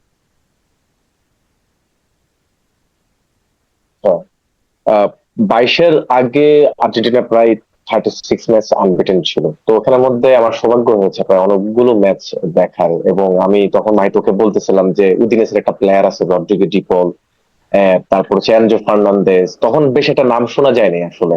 তো হয়েছে কি, স্কলানি, আইমার ওই টিমগুলা যখনই উদিনেসের খেলা হতো বা যখনই এই ধরনের আহ, খেলাগুলো হতো আর্জেন্টিনা, তারা যে রেকর্ডটা করতো তারা হচ্ছে ওই মাঠে গিয়ে ওদের খেলাগুলো দেখতো এবং সরাসরি। তো 19 থেকে প্রায় 20 সাল পর্যন্ত তারা 1 বছর এই কাজটা বেশ তারা এই গ্রাউন্ড ওয়ার্কটা করে, দেন টিমটাকে সাজায় এবং মেসিকে কেন্দ্র করে আসলে সাজায়। তো 2014 সময় বা 10-এর সময় এবং কি 18-র সময় আমরা একটা কথা বলতে, মানে কথা শুনতেছিলাম যে আসলে, বা শুনে আসি খুব প্রচলিত, যে মেসি একা কি করবে এবং মেসি আসলে টিমটাকে খেলায়। আর এখনো এক্স্যাক্টলি যে 5টা গোলের পরে এখনো হচ্ছে অনেকে বলতেছে যে মেসি একা খেলতেছে। I think there is difference between things. প্রথমত হচ্ছে যে 14তে এটা খুবই দৃশ্যমান ভাবে দেখা গেছে যে মানে কোথাও বল, মানে বাসে মিডিয়া আছে বল বা লেফট আছে, সবাই আসলে মেসিকে খুঁজতেছে কোথায়, কিন্তু কোনো ধরনের মানে মেসি পর্যন্ত যাওয়ার জন্য যে লিঙ্ক আপ করা, হ্যাঁ, আরো 3, 4, 5, 6টা থ্রো পাস দিয়ে যে মেসির কাছে যাবে, এই 4, 5টা যে পাইপ লাইন ছিল, এই জিনিসটা আমরা দেখি নাই আসলে সেই সময়টাতে। যার কারণে আসলে আমরা মানে মেসিকে আসলে অনেকটা ডিপে নিয়ে নেমে আসতে হতো। তো এখন যেটা হচ্ছে যে আসলে এই সেম টিমই 2022-এ আসলে তাদের মধ্যে এক ধরনের টিম কম্বিনেশন, টিম বন্ডিং হয়, এবং আই থিঙ্ক কোপা আমেরিকার আগে তারা প্রায় 35 থেকে 36 দিন একটা হোটেল একসাথে সময় কাটাইছে। মানে সময় কাটানোটা কেন ইম্পর্টেন্ট, কারণ কেন অনেকে বলতেছে যে this Argentina team is not look like international team, look like a club. হ্যাঁ, ক্লাবের মতো আমরা যেটা দেখি, কারণ এটার একটা সেই সময়টা তারা পায় এবং টিম কম্বিনেশন তারা ওই জিনিসটাকে বিল্ড আপ করতে পারে। এবং এখানে আমি যেটা দেখছি, আমি একটা একটা ম্যাচের উদাহরণ দিই যে কেন এটা এটা শুধুমাত্র মেসি নির্ভর না। আহ প্রথম ম্যাচ যে গোলটা মেসি হচ্ছে দেয়, যেটা হচ্ছে জিদানের ছেলে ওই যে এটা করতে পারেন, সেভ করতে পারেনি, জোন 14 থেকে হয়তো বা শুটটা করে মেসি। সেখানে হচ্ছে বলটা ঠিক আহ রদ্রিগো ডিপোলের কাছে, ঠিক তার মাঝের ম্যাকেলিস্টার, আর সামনে জোন 14-এর একটু সামনে হচ্ছে মেসি। তো এর মধ্যে আলজেরিয়ার প্রায় 4 থেকে 5টা ডিফেন্ড, 4 থেকে 5টা মিডফিল্ডার ওখানে আছে, প্লেয়ার আছে। তো অ্যানজো ফার্নান্দেস এবং হচ্ছে আহ আলমাডা এবং আরেকটা জানি প্লেয়ার ছিল, আমি ঠিক মনে নেই, ও 3জন প্লেয়ার হচ্ছে মানে মিডফিল্ডে বেশ ওয়ার্কলোড হয়ে গেছিল, তো 3জন প্লেয়ার হচ্ছে স্প্রেড করে ওখান থেকে যে আলজেরিয়ার যে প্রায় দুজন দুজন ডিফেন্ডার, মোট 4জন ডিফেন্ডারকে স্প্রেড করে দেয় এবং একটা থ্রো পাসের একটা লাইন তৈরি করে, এবং রদ্রিগো ডিপল একদম সোজা বরাবর দেয়। এটা চাইলে ম্যাকেলিস্টার ঠিক পিছনে তাকেও নেই খুব বেশি, যে আসলে ওর পিছনে কে আছে, খুব বেশি যে তাকে একটা আমি দেখি না মানে একটা আশেপাশে যে লোক হেড শেপ করছে। তো ম্যাকেলিস্টার কিন্তু চাইলে বলটা টাচ করতে পারতো, বলটা টাচ করে সে একটা রান দিতে পারতো, ম্যাকেলিস্টার জাস্ট বল টাচ করে নেই এবং পিছে মেসি আছে, জিনিসটা বুঝতে পারছে। তো এই জিনিসগুলো আসলে বোঝা যায় যেখানে টিম কম্বিনেশন, জাস্ট একটা উদাহরণ দিলাম, এরকম অনেকগুলো ম্যাচ বিশ্লেষণ করলে অনেকগুলো এই উদাহরণটা পাওয়া যাবে আসলে। তো আসলে সেই জায়গা থেকে টিম কম্বিনেশনটা আমি দেখতেছি, এবং একই সাথে এটা আসলে কতটুকু ধরে রাখতে পারে সেটাও একটা ইম্পর্টেন্ট থিংস। আর সবচেয়ে যে বড় বিষয়টা, আমি অনেকে আসলে এটা খুবই আন্ডাররেটেড হয়ে, যে স্কালিনিকে আসলে ওই পরিমাণে প্রেস করা হয় না। ঠিক এই টিম এবং স্কালিনি, উইদাউট স্কালিনি আসলে খুব বেশি দূর যেতে পারতো না, এবং এখনো হুম। যদি বেশি দূর যেতে পারবে। সো এটা একটা ডিপেন্ডস অন দ্য স্কালিনির মাস্টার স্ট্রোক, সে তার প্রতিটা গেম চেঞ্জিং এর সময় যে মিনস টিম যে সাবস্টিটিউট করা হয়, এটা খুবই মাস্টার স্ট্রোক আমার কাছে এখন পর্যন্ত। তো লেফট উইং এর যেটা আর্জেন্টিনার সবচেয়ে বড় এখন ক্রাইসিসটা দেখি, বিকজ এখানে ডিমেরিয়ার যে জায়গাটা ছিল আমরা 22 ওয়ার্ল্ড কাপে শুরু দেখে আসতেছে বা এর আগে কোপাতে, তো সেই জায়গাটাতে এবার নিকো গঞ্জালেস এবং থিয়াগো আলমাডা বেশ তেমন একটা কনভিন্সিং পারফরমেন্স দিতে পারছে না। থিয়াগো আলমাডা নিয়ে বেশ একটা আশা ছিল পারফরমেন্স নিয়ে, যখন লিওতে খেলতো বেশ ভালোই পারফরমেন্স করছিল, বাট যখন অ্যাথলেটিকোতে ট্রান্সফার হয় গেম টাইম কম পাওয়ার কারণে পারফরমেন্স ড্রপ করে। আর ডিফেন্স, অস্ট্রিয়ার সাথে যে জিনিসটা আমি একটু ক্রাইসিসের মধ্যে, যে 4-4-2-তে যে জায়গাটা সমস্যা হয়, তো যখন ডিফেন্স খুব কম্প্যাক্ট থাকে এবং মিড বেসড বা মিড ব্লকে যখন খেলতে থাকে, তখন হচ্ছে যে মিডফিল্ড দিয়ে চ্যানেলিং করাটা তখন খুব টাফ হয়ে যায়, তো তখন হচ্ছে উইং এ স্প্রেড করে খেলতে হয়। তো সেই জায়গাটা থেকে আর্জেন্টিনা হয়তোবা ভালো টিমের কাছে বা ভালো উইঙ্গার টিমের কাছে, বা বিকজ ওলিসে বলবেন, ডেম্বেলে বলেন, বা ইংল্যান্ড টিম বা স্পেন, এই ধরনের টিমের কাছে আর্জেন্টিনা বেশ আহ, একটা ক্রাইসিসের মধ্যে পোহাতে হবে আর কি। তো লেটস সি আসলে কতটুকু যায়। এই টিমটা তো আসলে মেসিকে ভালোবেসে খেলে, এই জায়গাটাতে একটা কম্বিনেশনটা, এই জিনিসটা খুব চমৎকার। যার কারণে কিছু মানে আমি এখন যে কথাগুলো বলবো এগুলো হচ্ছে যে out of the football syllabus, যে আজ আসলে ওয়ার্ল্ড কাপটা জিততে হলে বা টিমের কম্বিনেশনটা থাকতে হলে সবসময় যে টেকনিক্যালি খুব ভালো থাকতে হয় ব্যাপারটাও তাও না, সেখানে একটা টিম কম্বিনেশনটা খুব চমৎকার থাকতে হয়। তো আর্জেন্টিনা সেই জায়গাটাতে আছে। বাকিটা আসলে স্কালোনি এন্ড কিছু প্লেয়ার আছে যেটা আসলে জর্ডানের ম্যাচে টেস্ট করাতে পারে। বিশেষ আমি very excited to see the Valentin Barco, স্ট্রাসবার্গে খেলে। এই প্লেয়ারটা নিয়ে আমি খুব এক্সাইটেড আসলে কেমন খেলে। আর বেসিক পজিশনে তো বা নিকো পাস খেলবে, বাট ওই তো এই। আচ্ছা ঠিক আছে, বাট মোটা দাগে তুই কোয়েশ্চেনের অ্যান্সার দেস নাই। তোর একটা prediction, can Argentina defend their ground? Yes or no তে অ্যান্সার দিতে হবে এটা। এবছর তো মামা ব্যাক টু ব্যাক চলতেছে না সবকিছুতে। হ্যাঁ, আমরা আইপিএল এ দেখলাম ব্যাক টু ব্যাক, সবকিছু কেন যেন back to back. So okay, হ্যাঁ, আমরা আসলে অ্যান্সারটা দেখলে পেয়ে গেছি। আমরা, হ্যাঁ, আমরা অ্যান্সারটা পেয়ে গেছি। এখন ফাহিমের কথার সাথে আমি জাস্ট একটু একটা জিনিস অ্যাড করবো। তুই খুবই ইম্পর্টেন্ট একটা কথা বলছো যে টিম কম্বিনেশনের ব্যাপার, কিন্তু আমার মনে হয় ওয়ার্ল্ড কাপ জেতার জন্য আরেকটা জিনিসও লাগে, যেটা আর্জেন্টিনা সবচেয়ে বেশি আছে পার্সোনালি, সেটা হচ্ছে টিম স্পিরিট। এবং এই ব্যাপারটা আর্জেন্টিনা ওদের একটু ট্যাকটিক্যাল লিমিটেশনস, যেটা তুই বললি উইং প্লে থেকে শুরু করে দলের যে লিমিটেশনটা থাকে, but I think team spirit এবং স্টিল যে ব্যাপারটা যে Messi is the leader and we will die for him, এবং কোচের জন্য খেলা, মানে exactly. Whole thing, that spirit is মানে ওয়ান্ডারফুল। এখন আমি একটু ইসমামের কাছে চলে যাবো। আর্জেন্টিনা স্পেন নিয়ে কথা হইছে খুব সুন্দর। আমাদের ইসমাম হচ্ছে পর্তুগালের সাপোর্টার, এবং এটা বলা উচিত যে ও আসলে রোনালদো সাপোর্টার না, ক্লেম করা ও শুধু পর্তুগালের সাপোর্টার। তো আচ্ছা হোয়াট আচ্ছা। About Portugal, what about Portugal Ismam? ভাই, পর্তুগালের যেটা আমার প্রথম ম্যাচের পর মানে প্রথমত কোচ মার্টিনেজকে আমার একদমই ভাল লাগে না। মানে ও, আমি বারবার এই কথাটা বলি যে ও বেলজিয়ামের গোল্ডেন জেনারেশন নিয়ে কিছু করতে পারে নাই। And না, ওকে আমার মনে হয় খুবই ভীতু একটা কোচ, ওর মধ্যে ওই গাটসটা নাই টু টেক টাফ ডিসিশন আর কি। মাঝে মাঝে মাঝে যে আমি মানে একটা কোচ যদি এরকম হয় যে মানে রোনালদো শিট খেলতেছে, ওকে আমি নামাইতে পারবো না, ওকে 90 মিনিটই খেলাইতে হবে আমার, তখন আমি মানে হবে না আর কি। ওরকম আমার একটা কোচ লাগবে, কোচের মতো আর কি। মার্টিনেজের ওই ব্যাপারটা নাই, first of all. Second of all হইতেছে মানে আমি রোনালদোকে নিয়ে মানে সেখানে সাজিদ কিন্তু আবার রোনালদো ফ্যান, বুঝছেন কিন্তু।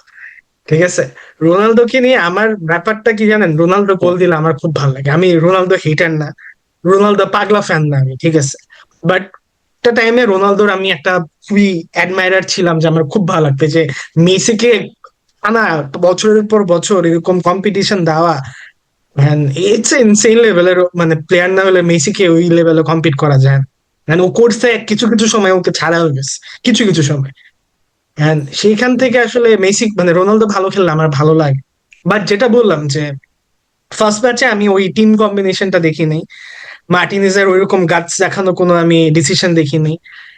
বাট সেকেন্ড ম্যাচে কিন্তু আমি একটা ডিফারেন্ট ভাইব পাইছি পুরা পর্তুগাল টিম থেকে।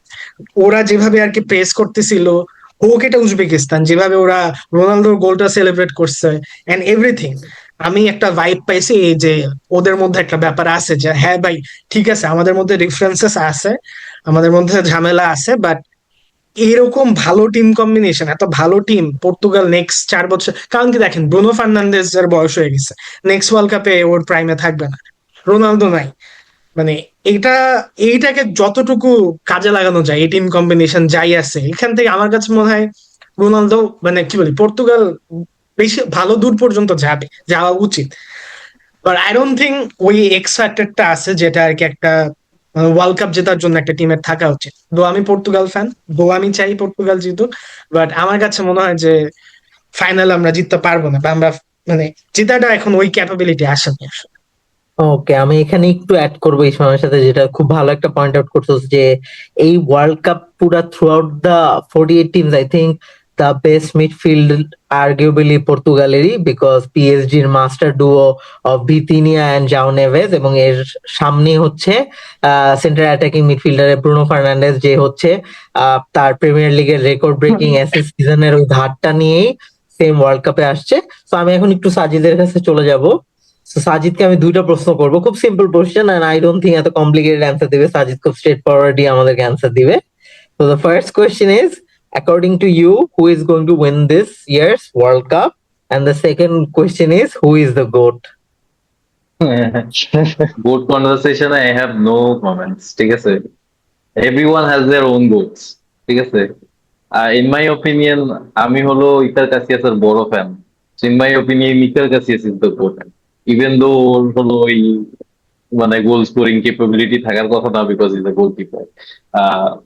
রোনালদো মেসি কনভারসেশনে যদি আসে, I will always have a soft spot for Ronaldo, because Real মাদ্রিদে খেলছে। আর যত যাই বলেন না কেন, Ronaldo has the most haters, আর মেসির সবচেয়ে বেশি লাভার্স আছে in this world.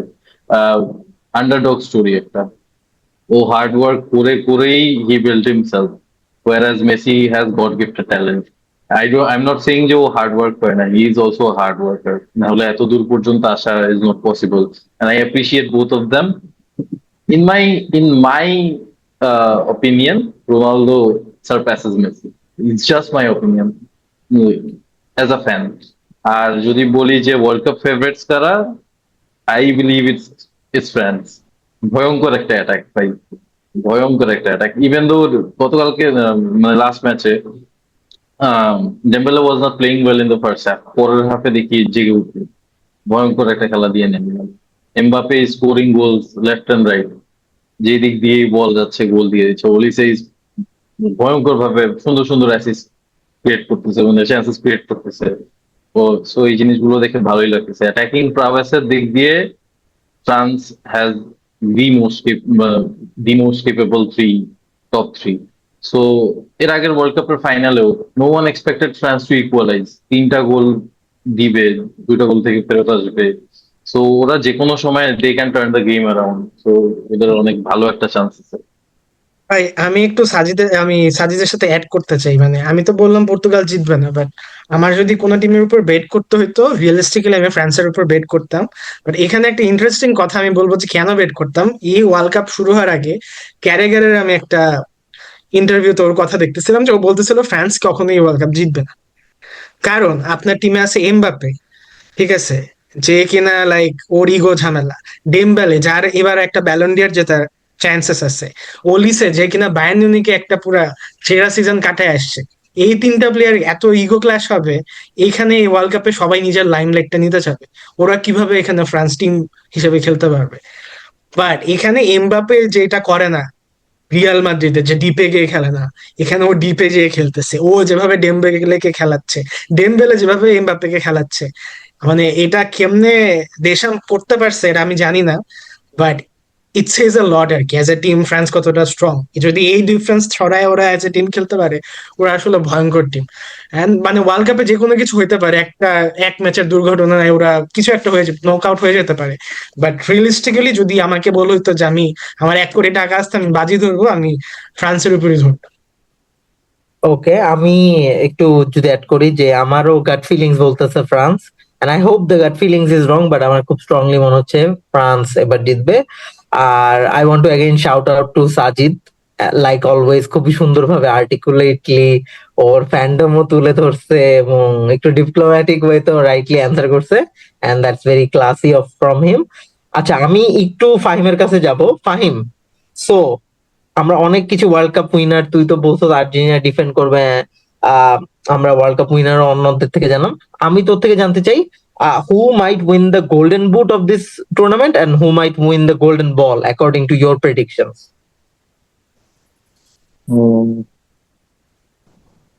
I think Golden Boot is again goes to the Mbappe, যেতে পারে এমবাপ্পে। আর মেসি যদি তার এইসব অবিশ্বাস্য খেলা খেলতে থাকে, তাহলে গোল্ডেন বল। এই দুজন আবার আমরা একই হয়তো বা জিনিস হয়তো বা রিপিট দেখতে পারি। আমার কাছে এটাই মনে হচ্ছে যে ফ্রান্স ভার্সেস আর্জেন্টিনাও হতে পারে রিপিট। ওকে, ভেরি ওয়েল সেড। আমি সাজিদ এবং ইসমামকেও সেম কোয়েশ্চেনটা থ্রো করতেছি। হ্যাঁ, আমার অ্যান্সারটা সেম আসলে, গোল্ডেন বুট আসলে এমবাপ্পে এন্ড গোল্ডেন বল আসলে মেসি। এটা আমারও অ্যান্সার, বাট এখানে একটা জিনিস অ্যাড করবো, সেটা হলো যে মানে গোল্ডেন বলের কনভারসেশনটা না really depends on how far the team goes. এটা অনেক কম ক্ষেত্রেই হয়েছে যে লুজিং টিমের মানুষ গোল্ডেন বল পাইছে। সো মেসি পাইছে লুজিং টিমে প্রবাবলি ফর 2014, রাইট, জার্মানির সাথে ফাইনালে। ইয়েস। হুম। সো যত দূরে যেতে পারবে ওটার উপর ডিপেন্ড করে। If Argentina gets knocked out in the quarter final, তাহলে মেসির কিন্তু চান্স থাকবে না। বাট আই হোপ যে আবার লাস্ট ফাইনালের একটা রিপিট হবে, এবার হলো ফ্রান্স জিতে যাবে সামহাও। বাট এটা আমি চাচ্ছি। ওকে, আন্ডারস্টুড। অনেক ডিসকাশন হইলো, আমি ভাই, সব আপনার ডিসকাশন আপনার মতামত কি? আপনি কি হ্যাঁ, আপনি হ্যাঁ, বলেন, আপনারটা আপনি কি? হ্যাঁ, হ্যাঁ, বলেন। আমার মাহিতের মতামত। মতামত I- কি?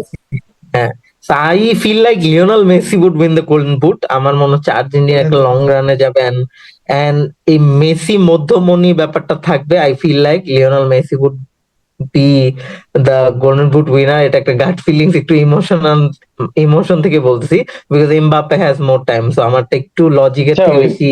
মেসি তো গোল্ডেন বুট জিতে নেয়, তাই তো? Messi previous Golden world ball কাপে golden boot Jiten, I don't think so. আচ্ছা, তাহলে আমার প্রেডিকশন সাফল করে দে, মেসি গোল্ডেন বুট আর এমবাপ্পে গোল্ডেন বুট। সব লাগবে। আমরা আসলে একটু মানে আমি কি ইনফ্লুয়েন্স করে ফেললাম ওকে, ইনফ্লুয়েন্স। আচ্ছা, যাই হোক, ঠিক আছে। তো আমি বললাম মেসি গোল্ডেন বুট, আর গোল্ডেন বল হচ্ছে কিলিয়ান এমবাপ্পে বলবো না, আমি গোল্ডেন বল বলতে চাই Lionel Messi. Golden boot plus golden ball, ও, একটা ও, one nice, last dance nice, from Lionel Messi. So আমি আসলে অনেক ব্যাপার নিয়ে আমরা আলোচনা করছি, কিন্তু কয়েকটা মেজর দলকে আমরা টাচ করি না। আমি চাই আমরা একটু টাচ করি।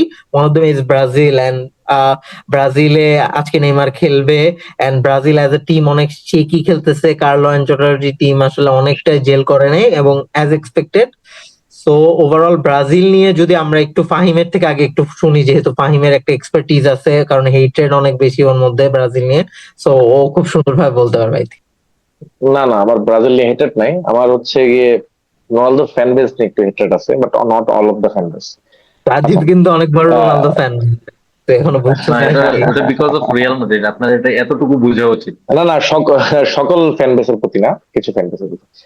আহ, ব্রাজিলের যে জিনিসটা, ব্রাজিল আসলে তো আমি চাচ্ছি মানে সকল বিগ প্লেয়ার কিন্তু এই ওয়ার্ল্ড কাপে তাদের রানটা দেখাইছে। তো আমি আমি অলসো নেইমার ফ্যান। হ্যাঁ, আমি তার সেই সান্তোসে তো আর দেখিনি, তখন তো খুব ছোট ছিলাম, বাট বার্সার সময় তার যে ক্যারিয়ারটা শুরু হয়েছে এবং একসাথে।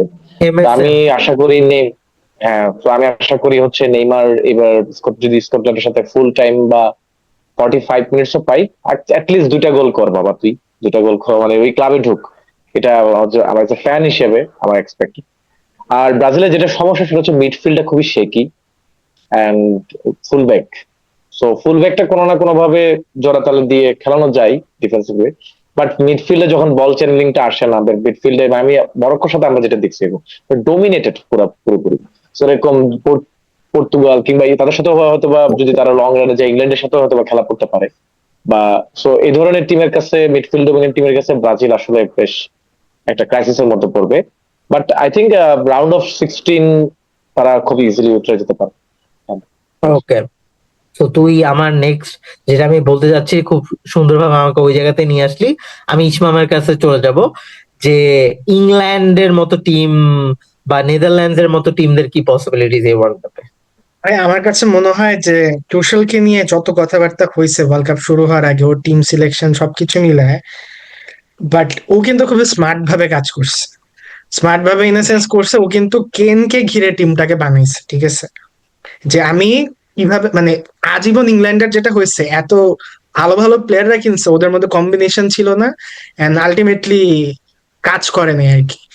সো ও কেইন হইতেছে মেইন ম্যান, বাকিরা হইতেছে ওর কো অ্যাক্টর, ঠিক আছে? সো এইভাবে করে ও সাজাইতে চাইছে। and ও কিন্তু ধরলেন লাস্ট ইয়ার থেকে ওর লজিকটা ছিল কি, যে আমি যে 1-1.5 বছর ধরে যে টিমটাকে নিয়ে যে প্লেয়াররা আমার সাথে কাজ করছে, আমি ওদেরকে নিয়ে ওয়ার্ল্ড কাপে যাব। হ্যাঁ, ম্যাগুয়ার ভালো খেলছে, বা আমি অনেক প্লেয়ারকে ও নেয় নাই, বাট ব্যাপার লজিকটাই হতেছে আমি এদেরকে নিয়ে আগাইছি, আমার ওই দিক থেকে আমার ওর প্রতি ঠিক আছে যে ওর একটা তো আইডিওলজি আছে যে আমি আমার একটা আছে যে আমি এভাবে যাব। এন্ড লাস্ট ম্যাচে ড্র করছে ইংল্যান্ড, বাট আই থিঙ্ক ওরা রাউন্ড অফ 16 বা এই পর্যন্ত যাবে। And same goes with Netherlands, মানে নেদারল্যান্ডস এর টিমটা কিন্তু টিম কম্বিনেশন হিসেবে মানে ভালো। Van Dijk as a defender and as a leader খুবই ভালো একটা রোল প্লে করতেছে, গ্যাকপো খুবই ভালো ফর্মে আছে নেদারল্যান্ডস এর হয়ে। আমার কাছে মনে হয় যে নেদারল্যান্ডস ও ইংল্যান্ড এই দুইটার মধ্যে একটা টিম সেমিফাইনাল খেলবে, এন্ড রাউন্ড অফ 16 পর্যন্ত দুইটা যাবে। ওকে, এন্ড লাস্ট আমি একটা কোয়েশ্চেন সাচিদের কাছে থ্রো করে দিতে যাচ্ছি। আমরা তো already Argentina, Brazil, England, Netherlands, Spain, ফ্রান্সের মতো দলদেরকে নিয়ে কথা বলছি। Do you see any other dark horse in this tournament যারা একটু দূর পর্যন্ত যাইতে পারে? যেমন পার্সোনালি আমার মনে হচ্ছে মানে টুর্নামেন্ট শুরুর আগে থেকে Norway had a very outside chance to make some upsets, বা খেলা চলাকালীন সময় ইউএসএ ও খুব দাপট দেখাচ্ছে হোম গ্রাউন্ডে। So do you have any dark horse shout outs? আমি এই কোয়েশ্চেনটা একটু পরে করতাম যে আপনাদের কি মনে হয় থার্ড প্লেস কে হবে বা ডার্ক হর্স কে হবে? গতবার যেমন মরক্কো ছিল, তার আগে Exactly. 2010-এ ইউরুগুয়ে অনেক ভালো একটা রান ছিল। তো মাই ওপিনিয়ন, আই থিঙ্ক এইবার Morocco is gonna do well. যদি ওরা মানে যারা ওয়েল এস্টাবলিশ আফ্রিকান চ্যাম্পিয়ন্স, যত যাই বলেন না কেন, কন্ট্রোভার্সিয়ালি হইলো দের আফ্রিকান চ্যাম্পিয়ন্স। এছাড়া I have big expectations from Norway. Norway নিয়ে আমার ভালো এক্সপেকটেশনস আছে। দুইটা দামড়া দামড়া স্ট্রাইকার আছে, হালান্ড, সরলট। সরলট যদি এখন অত ভালো খেলেনি, but Haaland scores every time. আমি ফ্যান্টাসি ফুটবল খেলতেছিলাম, তো আমি আমার ডিফেন্স থেকে ফ্রান্সের সব ডিফেন্ডারদের সরাই দিচ্ছি, বিকজ আই নো যে if Haaland gets a chance is gonna score. So ওই দিক দিয়ে I think Norway is gonna do well. এছাড়া I don't see any other nation doing মানে going so far. USA home ground advantage নিয়ে they can go up to the quarter finals বা semifinals এ কোনো রকম ঢুকে যেতে পারে if they get a good match against a weak team. So এই তিনটা team I'm looking out for these three teams. Okay, Sajid wonderfully said again. Last আমি একটা রিমার্ক করব যে ইসমাম এবং সাজিদের উপর আমি একটু ডিসঅ্যাপয়েন্টেড।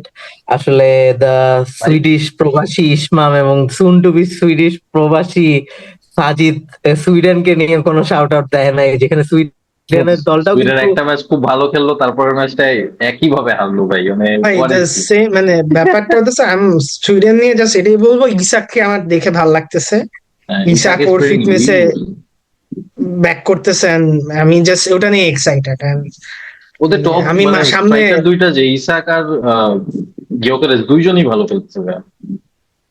গিয়োকেরেস আমি কিন্তু সামনে খুব সুন্দর হচ্ছে সুন্দর শট নিচ্ছে, বেসিক্যালি যাব ভালো করছে। সুইডেনের ম্যাচের একটা স্ক্রিনিং দেখতে, বাট আসলে আমার কিন্তু ভালো লাগছে বুঝছেন, নেদারল্যান্ডস এর ম্যাচে আর কি হারার পরে এই যে লোকজন মানে হেরে ট্রেনে বাসায় ফিরতেছিল এক একজন, এইটা আমার দেখে খুব ভালো লাগছে। এদেরকে আমরা ফেমেদ ফেমেদ বলতেছিলাম, ফেম মানে হচ্ছে সুইডিশে ফাইভ আর কি, লাইক মানে ওদেরকে বেচারা ওরা মানে বেশ ডিপ্রেসড হয়ে গেছে যে হেরে টেরে মদ খেয়ে বাসায় ফিরতেছে, দেখতে ভালো লাগতেছে। ফাহিম, তুই যদি একটু ডার্ক হর্সের কথাটা বলতি, কে আচ্ছা, ডার্ক হর্স? আমার কথা মনে হয় নরে ঠিক আছে, বেশ হাই হাইল্যান্ডের কারণে হোক, অডেগার্ড বা তাদের যে যে সেলিব্রেশনটা একটা বেশ হাইপ তৈরি করছে। বাট এর পাশাপাশি আমি ডার্ক হর্স হিসেবে কলম্বিয়াকে দেখতে পাচ্ছি। আর Colombia is very good dark horse, কারণ তাদের হচ্ছে তারা যদি ইন কেস পর্তুগালের সাথে ড্র করে ফেলে, in case group champion, and then তাদের কোয়ার্টার ফাইনাল পর্যন্ত ইয়াটা পাথেটা খুবই স্মুথ যাবে। So Norway is one of them. আর আফ্রিকার মরক্কোর পাশাপাশি অন্য একটা টিম হতে পারে যে কোনো, কারণ আফ্রিকা তো সবগুলো টিমই বেশ ভালো খেলে আসছে। সো এরকম কোন একটা টিম মরক্কোর পাশাপাশি। গানা অনেক ভালো ডিফেন্ড করতেছে, সো গানা মাইট গো থ্রু। এখন একটা গোল খায়নি, দুটো ম্যাচ হয়েছে যদিও, but গোল খায় না। এখানে একটা যেহেতু আফ্রিকান টিমস এর কথা আসছে, আই থিঙ্ক সেনেগালের কথা বলা উচিত, এবং খুবই ডিসঅ্যাপয়েন্টিং দুইটা ম্যাচই। Unfortunately Senegal have not been able to do anything, but still সেনেগালের এখনো চান্স আছে to actually go through to the round of 32। আর আমি একদম লাস্ট রিমার্ক করতে চাই, অনেক কথা বলছি আমরা, আমি ইসমামকে ফ্লোর দিয়ে দেবো। এর আগে আমার লাস্ট রিমার্ক হচ্ছে, তো আমরা জানি সবসময় ল্যাটিন আমেরিকান বা ইউরোপিয়ান টিমরা ওয়ার্ল্ড কাপ জিতে, but I eagerly actually want an African team or an Asian team, specially Japan.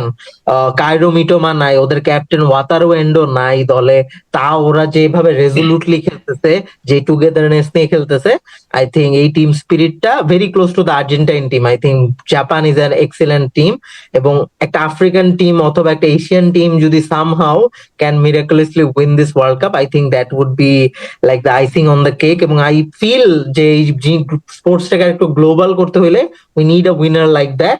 তো এই লাস্ট একটা সেন্টিমেন্টাল একটা আবেগ থেকে আমি এখন ফ্লোরটা ইসমামকে দিয়ে দিচ্ছি একদম কনক্লুশনের দিকে। So I would like to thank on my behalf Sajid for again stepping up and speaking like a true legend. মানে খুবই nicely articulate করো always. It's really appreciated. And also special shout out to my friend, my dear friend, Samsul Arif Fahim, comrade. এটা না বললেই না, আসলে it doesn't feel, ওকে নাম ধরে ডাকতে ভালো লাগে না, he is comrade to me. So তোকে অনেক ধন্যবাদ, খুব সুন্দরভাবে তুই বলছস, এবং মানে পাড়ার আলাপ গুলা ওইভাবে আনস নাই, বাইক আলাপ করস নাই, খুব সুন্দরভাবে আসলে তুই তোর যে পলিটিক্যাল ব্রেনটা ইউজ করছস আজকে, খুবই নাইস আর্টিকুলেশন আনছস, খুবই ভাল লাগছে। এবং আমি মানে মানে এটা না বলতেই না যে অবশ্যই মানে গেগেন প্রেসিং ডুওর সাথে তোদের দুইজনেরই একটা লং টার্ম রিলেশনশিপ অলরেডি হয়ে গেছে, আমরা অলরেডি ইন্টারলিঙ্ক, যদিও নামে gegen pressing duo, but we are nothing without our friends and family and people, our peers, close persons, and তোরা দুইজনই ওইটার মানে খুব ক্লোজ নিটেড পারসন। সো ফিউচারে আরো অনেক ভিডিওতে আসতে হবে, এটা তো অবশ্যই। এন্ড ফাহিমকেও থ্যাংক ইউ, এন্ড অবশ্যই। লাস্ট সাজিদকেও thank you. I will now give the floor to Ismam. ভাই ফার্স্ট অফ অল মানে ফাহিম ভাইকে দেখে অনেক ভালো লাগতেছে, অনেকদিন পর ফাহিম ভাইয়ের সাথে কথাবার্তা বলে অনেক ভালো আমার লাগলো। তোকে দেখে অনেক ভালো লাগতেছে আসলে। আমি ভাই আমি জাস্ট একটু মনে করতে চাই, বুঝছেন, লাস্ট যে 2022 ফিফা ওয়ার্ল্ড কাপ হ্যাঁ ফাইনাল, সেটা তো একসাথে হ্যাঁ, ওই দেখছিলাম। দিনটা। আমি আমার রাইট মৃত্যু খুব নিজের কাছে দেখছিলাম যখন ফ্রান্স 3-3 করলো, আমি পাগলার মতো সেলিব্রেট করতেছিলাম। ফাহিম ভাই আমার দিকে যেমন তাকায় ছিল, আমি দেখছি যে আমি আজকে মনে হয় বাইরে বেরো যাইতে পারি। ঠিক আছে, সেটা আমার বোধে পড়ে গেল। তো হ্যাঁ, ওটা তো আসলে উল্লেখ্যই। আমাদের আসলে বয়স কমাই দিছে আসলে ওই ম্যাচটা। আসলে বেশ ভালো একটা মেমোরি দিছে আসলে আমাদের জীবনে। And সাজিদকে নিয়ে যেটা বলবো ভাই, আমার কাছে মনে হয় মাঝে মাঝে যে আমি আমার থেকে ও অ্যাভেলেবল গেগেন প্রেসিং দেওয়ার জন্য, বুঝছেন। ওকে আমি যখনই বলি 10 মিনিটের মধ্যে তুই জয়েন করো, ও বলবো হ্যাঁ ঠিক আছে, আমি মিটিং এ করে ফেলতেছি, ঠিক আছে। তো সাজিদ আসলে কাইন্ড অফ যে বললেন গেগেন প্রেসিং ডুয়ার পার্ট হয়ে গেছে, এরকম কাইন্ড অফ এরকমই ব্যাপার। ওকে আমি যখনই আর কি মানে আমার চিন্তা করা লাগে না যে মাহিবের সাথে কথা বলতেছি, কালকে আমরা করতেছি, আমি চিন্তা করা না লাগে না যে মানে সাজিদ পারবে কি পারবে না। জাস্ট আমার বলা লাগে যে এই টাইমে এইটাই হবে, এন্ড সাজিদ সবসময় লাইক হ্যাঁ ঠিক আছে।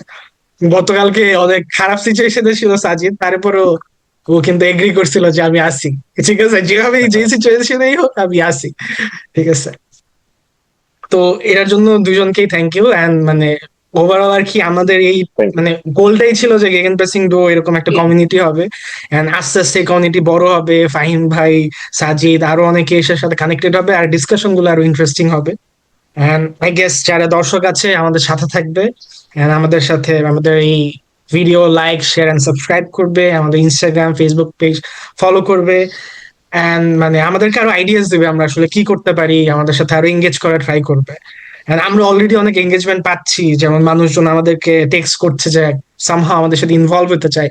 এটা আসলে কিন্তু আমাদের জন্য এনকারেজমেন্ট হিসেবে কাজ করতেছে, বিকজ ফুটবল নিয়ে কথা বলা এটা কোনো মানে একটা জায়গায় আমরা দুইজন মিলেই কথা বলবো তাহলে কি, হোয়াটস দ্য পয়েন্ট আর কি। এটা জাস্ট একটা সবাই মিলে যখন কথা বলবো সেলিব্রেট করতে পারবো, মানে এই কারণেই তো ফুটবল আমরা এত ভালোবাসি, বিকজ এখানে অনেক সবাই মিলে এই করতে পারি, এনজয় করতে পারি। So thank you everyone, thank you Mahi ভাই for being a great host আর কি, and thank you everyone, that's all. আমি লাস্ট একটু ইসমামকে বলবো, আমি লাস্ট একটু ফাহিম এবং সাজিদের একটা স্মল রিমার্ক চাই, it can be anything. Time ভাই এখন স্টার্ট করি। না ভাই, আমি তো বুঝতেছি না, তুমি শুরু করো তাহলে আমি তোমার কাছে আচ্ছা বলবো, বলো। ওকে, সো থ্যাংক ইউ अगेन আমাকে আবার ডাকার জন্য। এন্ড ইসমাম ইসমাম said যে আমি অলওয়েজ অ্যাভেলেবল থাকি, because I want this channel to grow. I am truly rooting for you guys. আপনারা যত ভালো করবেন I feel good about it. And যেটাই করতেছেন না কেন চালায় যান। মাঝখানে একটা ব্রেক গেছে মনে হয় ইন দ্য ইউটিউব চ্যানেল, কারণ আমি নতুন কোনো ভিডিওস পাচ্ছি না two watch during work. So ওই জিনিসটা একটু কন্টিনিউ করেন। আমি 1 ঘন্টা 1.5 ঘন্টা একটু পডকাস্ট শুনে শুনে ব্যাকগ্রাউন্ডে কাজ করতে থাকি। That really helps. তো ইয়েস, থ্যাংক ইউ অ্যাগেন আমাকে ডাকার জন্য। And really nice meeting you Fahim ভাই। ইনশাল্লাহ আমরা থ্যাংক সামনাসামনি ইউ। দেখা করে আরো আবার গল্প দেখা হবে। করবো। আমার সাথে আমি এমন একটা রিয়াল মাদ্রিদ ফ্যান যার সাথে আসলে মারামারি করা যায় না, বুঝছেন। আমি খুবই এগ্রিগেবল একটা মানুষ। মারামারি করতে পারবেন না হয়তো, বাট হ্যাঁ, I I stand by my আলাপ হবে ওপিনিয়ন। আমাদের। ইনশাআল্লাহ, ইনশাআল্লাহ। অবশ্যই অনেক আলাপ হবে। আচ্ছা, মাহি এবং ইসমাম আসলে ওদের সাথে একটা ম্যাচ দেখছিলাম, মেবি হচ্ছে পর্তুগাল সামথিং এরকম কিছু একটা, ওদের বাসায় গিয়ে দেখছিলাম। মাহি তখন ভাইয়ের হচ্ছে বাসায়।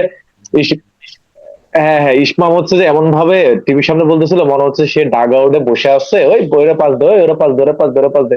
বাট জিনিসটা দেখে খুবই মানে ইন্টারেস্টিং লাগলো এবং খুবই প্যাশনেট মনে হলো যে, এবং দুজনেই ফুটবলের প্রতি খুবই প্যাশনেট। এটা মানে বিশেষ করে মাহির সাথে দেখি যে প্রতিনিয়ত লিভারপুলের ফ্যান্ডম, তার পাশাপাশি হচ্ছে কোন প্লেয়ার কিনতেছে এবং বার্সাকে যত প্রকার পারা যায় সেই 4-0 ব্যান্টারিং থেকে শুরু করে সব ধরনের মেমোরি আসলে। এবং আলটিমেটলি 22 সালে হচ্ছে ওয়ার্ল্ড কাপ একসাথে জিততে দেখা, তো সবকিছু মিলে তখন মাহি আর আমরা হচ্ছে যেটা হচ্ছে 22 সালে আমি অনেকগুলো ম্যাচ মাহির সাথে দেখি, এবং আমরা একটা ম্যাচ দেখার পরে প্রায় 6 ঘন্টা এরপরে অ্যানালাইসিস দেখতেছি, কে কি বলতেছে, কে কি টেকনিক্যাল অ্যানালাইসিস দিচ্ছে, কার কি অপিনিয়ন। তো সে জায়গা থেকে মাহির সবসময় এই জায়গাটা ইন্টারেস্ট ছিল, এবং তখন আমি মাহিকে বলতেছিলাম যে সবাই তো কথা বলতেছে, এবার তো তোর তো কথা শোনা উচিত এই যে জায়গাগুলো থেকে। তো মাহি আসলে ব্যাপারটাকে অনেকদিন পরে হলেও জিনিসটাকে সিরিয়াসলি নিচ্ছে, এবং সাথে ইসমাম আছে, এবং তোমরা আসলে দেখে খুব ভালো লাগতেছে। এবং আই থিঙ্ক এটা, আমি চাচ্ছি এটা আর একটু গ্রো হোক, এটা আর একটু ভালো বড় হোক, এবং কমিউনিটি আর একটু বড় বিল্ড আপ হোক। দেন তখন যত প্রকার টেকনিক্যাল জায়গা হোক বা এই জায়গাটাতে হোক, সেই জিনিসটা ডেভেলপ হবে। এবং গেগেন প্রেসিং ডিও আসলে আহ শুধুমাত্র গেগেন প্রেসিং এর জায়গা থেকেও কাজ করবে, এবং একই সাথে প্রান্তিক জায়গা থেকে ফুটবল যে জায়গাটা, বাংলাদেশের ফুটবল যে পরিস্থিতি সেটা নিয়েও কথা বলবে। তো তোর জন্য আমি শুভকামনা। একদম লাস্ট রিমার্কটা দিব, যেটা হচ্ছে বাংলাদেশ ফুটবল নিয়ে অবশ্যই আমাদের একটা মানে one of the main things, আমরা ফুটবল লাভ করি, আমরা চাই আমাদের দেশ ফুটবলে আগায় যাক। এবং মানে আপনারা যারা আমাদের সাথে কানেক্টেড আছে দেখতে পারবেন যে বাংলাদেশ উইমেন্স ন্যাশনাল টিমের ফর্মার ক্যাপ্টেন সাবিনা খাতুনের সাথে আমার আসলে ভুটানের এয়ারপোর্টে দেখা হয়ে গেছিল, and we talk for like a couple of minutes. So that was a very good experience. So last thing হচ্ছে Sajid, thank you so much, আবার দেখা হবে খুব soon. Fahim comrade, thank you so much, খুব সুন আবার দেখা হবে চ্যানেলে। এন্ড লাস্টলি আমি গেগেন প্রেসিং ডুও নিয়ে একটা কথাই বলতে চাই, যে গেগেন প্রেসিং ডুও ততদিনই থাকবে যতদিন ডুও থাকবে। আমি আছি, আমার সাথে পুসি মানে ইসমাম যতদিন আসলে অ্যাক্টিভলি থাকবে, gegen pressing duo gegen press করে আগাইতে থাকবে। এন্ড আমি একদম লাস্ট রিমার্কস ইসমামের শুনবো যে গেগেন প্রেসিং ডুও কি গেগেন প্রেসিং ডুও করতে থাকতে পারবে নাকি। কি ধরনের কথাবার্তা হইলো ভাই? পারবে ভাই, এখন পারবে, ব্যাপারটা আমি বলে হয়েছে দিলাম। আমার, কি বললি সাজিদ? পারবে, আমি বলে দিলাম। হ্যাঁ হ্যাঁ মামা পারবে ভাই। আমার কথা হচ্ছে ভাই, আমি মানে এটা কিন্তু ট্রু, মানে যদি গেগেন প্রেসিং ডুওর ফুয়েল হইতেছে কিন্তু মাহি ভাই বেসিক্যালি। আর উনি আমাকে যত পুশ করে and আমি করি, মানে আমি একা কখনো এটা করতে পারতাম না, মাহি ভাই আছে দেখে আমি করতে পারতেছি। না, ভাইস বিকজ ভার্সা, আমার ইটস ওই মিউচুয়াল, ভাইস ভার্সা, আমিও একা আসলে কখনো করতে পারতাম না। মানে ওই মাহি ভাই যে আমাকে যে প্রেসার দেয়, পুসি এটা করা লাগবে, তুই ভিডিও দিতেছস না কেন, তোর এটা করা লাগবে, তুই ওই আরেকটা এফোর্ট দে, আমি আরো দিতেছি। ভাই ব্যাপারটা হয়ে গেছে কি, আমি আসলে এফোর্ট দেওয়ার ইচ্ছা আছে, বাট ব্যাপারটা হচ্ছে আমার এত কিছু হইতেছে, এত কিছু থাকে, এত কাজ এই হ্যান ত্যানের মধ্যে, মানে এনার্জিটা থাকে না মাঝে মাঝে। বাট আমি আসলে মানে মেন্টালি সবসময় আমি চাই গেগেন প্রেসিং ডুটাকে টাইম দিতে and আরো এটাকে এফোর্ট দিতে। And আমার কাছে মনে হয় যে আমি এটাতে কুইট করব না এত, আমি এটাতে কুইট করব না, দ্যাটস দ্য থিং আর কি, আমি এটাতে লাগা থাকবো। লেটস সি কি হয় আর কি। And আমার যেটা মনে হয় ইসমাম যেটা বলছে যে আমরা তো একটু এক্সপ্যান্ডও করতেছি, so I think it's the right time to also bring some people on board with us, মানে অ্যাক্টিভলি হুম কাজ হুম করবে। আমরা জানি যে ফাহিম বা সাজিদ এরা তো মানে আমাদের খুব ক্লোজ পার্সন, এরাও আমাদেরকে অ্যাসিস্ট করবে বিভিন্ন টাইমে, বা আদার পিপল ক্যান অলসো মানে chip in. So let's hope for the best. আমরা ফিল করি যে অলরেডি একটা বেজ গড়াটা শুরু হয়ে গেছে, বেজ হইতে আর অনেক টাইম লাগবে, but gegen pressing duo will keep on gegen pressing. এবং আমাদের মাসায়া ইয়ার্গেন ক্লপের মানে শেখানো মন্ত্র, আর রাল্ফ রাগনিক তো জনক, but Jurgen Klopp made it cool. So ওর আইডিওলজিতে আমরা থাকবো, and will actually give entertaining content to people, interesting content, একটু ডাইভার্স কন্টেন্টও থাকবে। আর ফাহিমের যে কথাটা আমার খুব ভালো লাগছে, প্রান্তিক ব্যাপার বা দেশের football, we always root for Bangladesh, and এই নিয়েও কিছু অ্যানালাইসিস হোক, কোন অবজারভেশন হোক বা কোনো কন্ট্রিবিউশন হোক, আমরা আমাদের জায়গা থেকে করব। এন্ড আজকে এটা বলেই I would like to end this magnificent episode. আমার মনে হয়েছে ডিসকাশনের দিক থেকে this just might be the best discussion so far we had. Thanks to Sajid one last time, and Fahim, and Ishmam, always thank you for being with me, and I think that's a wrap for tonight. Thank you so much, guys. Tata.